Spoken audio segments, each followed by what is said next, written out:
Hey guys, welcome back to the Rider Waxing channel. So, another set of skis. This pair is like Christmas. So, I'm just going to unwrap them because I'm not really quite sure. Well, I kind of know what I've got, but we're going to get these skis detailed and polished up for the customer. These are off to the French Alps in the next week. If I can just get hold of this gaffer tape.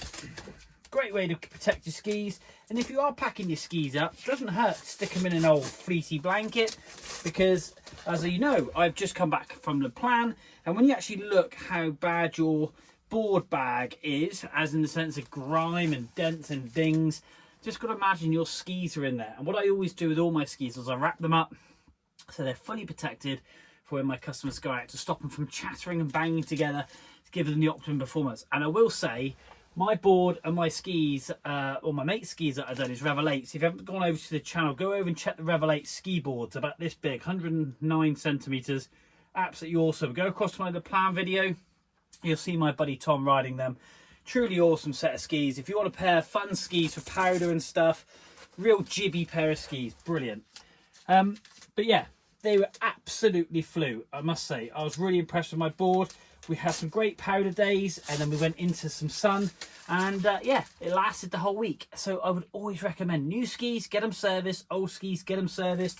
You spend a lot of money on holiday, and what I want to say is you also want to be the fastest person on holiday. Plenty of plateaus, and I must admit, I flew past the majority of people. I don't know if that's down to speed or the servicing aspect, but I tell you what, it made my life so much easier. So guys, do go across to my channel and check them out, because those videos are awesome and you'll be able to see how well they perform. Now, these skis are very well protected. Look at this, they're all wrapped up with a bit of cling film. That's the best way to wrap your skis up. Really, really good way. So we are unwrapping this like it's Christmas. We have got some Salomon X Drives, great piece ski, lovely piece ski. Let me just pop this off a second, we can get into the detail. 178 in length. Like I say, forward core, lovely, lovely ski. And we're going to detail these bad boys. Matching XT12 bindings. Yeah, awesome. We've got some cleaning and detailing to do. But I'll tell you what, they're not too bad. Bit of P-Tex here and there, I must say. So let's just quickly get rid of all of this out of the way.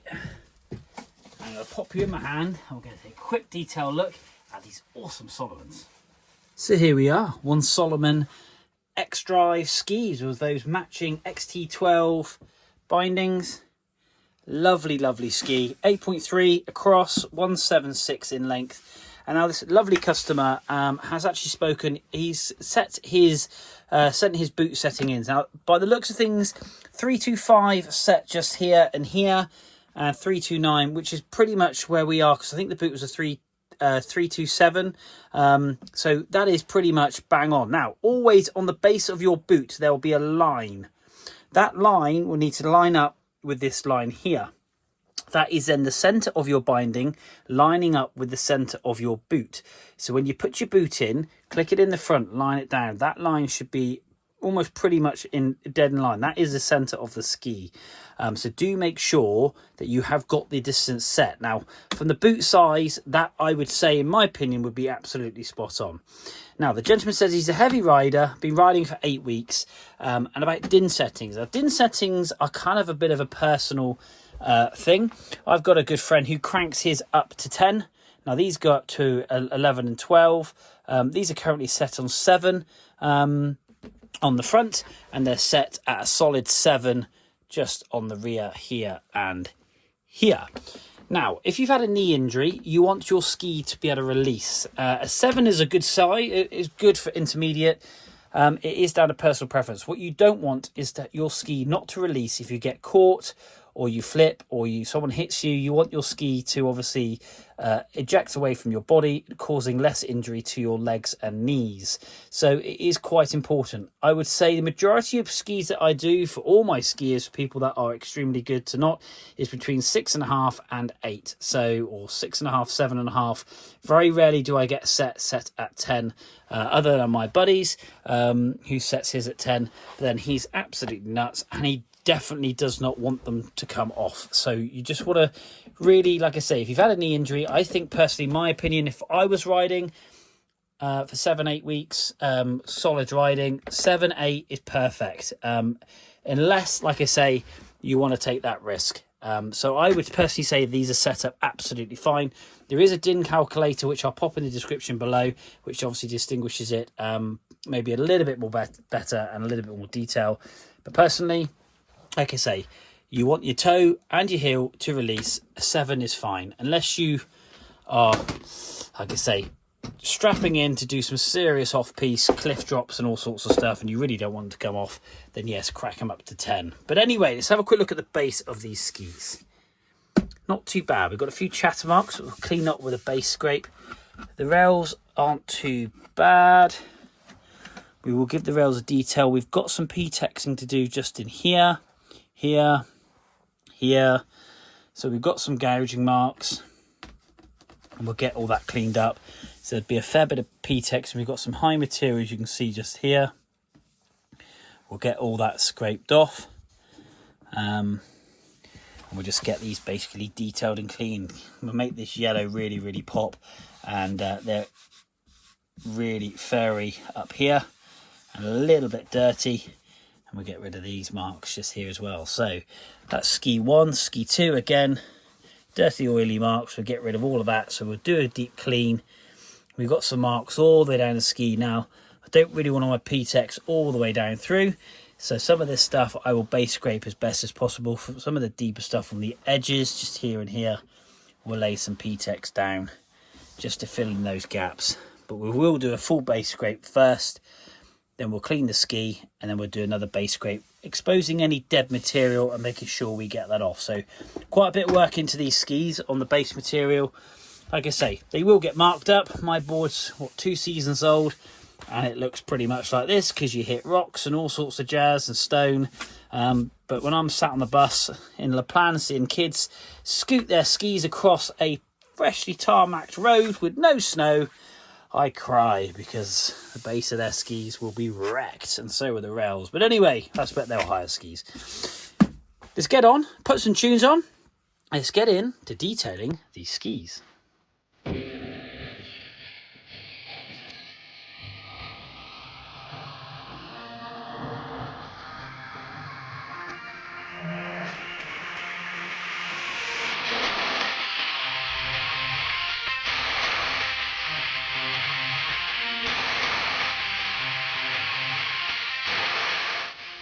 Hi guys, right, I am back. It's very early in the morning, still dark outside, just purely and simply a lot of skis to get through, and I want to make sure that these skis are ready. These have been sat overnight in the hot room, and basically the wax is now set, which is fantastic. We're going to strip it off with my favourite scraper, making sure we get all that wax off. Then we're going to detail brush this ski with horsehair brushes, and then obviously nylon brushes, and obviously give it a really good detailed polish. This skis can absolutely fly. We've done and tipped the front ends and the rear ends of both skis, so we'll reduce that catching area, but the edges are extremely sharp. They have been machined before. There is some indentations, but I've obviously managed to pull majority of that out. We've got that lovely 90-degree angle, which is going to hold that lovely edge on that piste. So obviously if it's a kind of a sunny week, which hopefully it will be, and there's a lot of piste skiing, these things are going to absolutely fly. So I'm going to burn through these, get them detailed, get them polished, and get them back to the customer today. Here we go.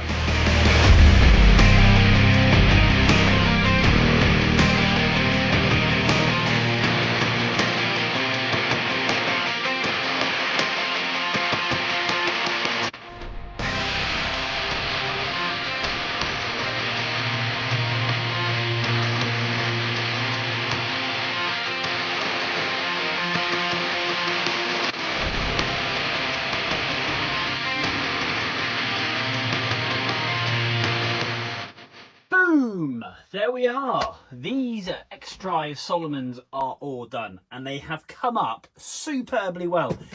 Had to lay quite a lot of P-tex. There's lots of indentations. Now, unfortunately, you can't fill every single mark on this ski. I don't have a P-tex machine which lays it all down, and I put it through a £500,000 machine. This is all done by hand. So basically, I finesse the ski, I fill up all those little holes, I base scrape it. These skis are so smooth, and so flat. The marks that you do see, like on anything that you're going to use, to be fair, and when you're stood in this chairlift, you've got your brand new skis aboard and there's people behind you and they're clattering their skis, their higher skis that they've just driven across a car park, all over the back of your skis. It's so frustrating. It's all about performance. The edges of these skis are really, really sharp. We've dull and tipped the ends in so we reduce that catching on those flat areas, and we've polished and detailed and loaded the actual base of this ski with wax. We've liquid Tefloned them so they won't go corroded between now and obviously when they hit the slopes this weekend. These things will fly, and I really do think, Rob, if you're watching, you're going to love these. You'll get on it and you'll be like, whoa, and they will just take off. And I'm testament to that because I've done lots of skis, my buddy skis, my Revelates and all that stuff, and they lasted a good week because we've loaded the base up with wax. The end of the ski, as you can see, is lovely and clean. We've cleaned up that Salomon. We've got great definition between that black material and the yellow material. It's really, really popping. And this is the other ski. You can see some of the P-Tech marks which I've laid down. I've got to just detail the top of the ski and polish that up, which I will do shortly. But yeah, wow, what a ski. These have come up lovely. Really, really pleased with these. And as we said at the beginning, we've checked through those DIN settings. Personally, I'm 14 stone. Don't care sharing about that kind of thing. That's what I would ride, is between 6.5 and 7. Unless you are on a ride really hard on the rail, possibly crank them up to 8. If you don't want them popping off, if you hit one of those nasty little divots that the snow plows and stuff have left in the slope by accident. But anyway, there we go. 1X drive. Set of Solomons, all done in the Rider Waxing Workshop. These have come up fantastically well. Really, really pleased. So guys, go across to the channel. If you like what you see, hit subscribe. That's just something I've knocked off the shelf. Yeah, go across to Instagram, follow me on Facebook. Until next time, guys, thanks for tuning in to the Rider Waxing channel. Hit like, hit subscribe, share with your friends, and I will see you soon.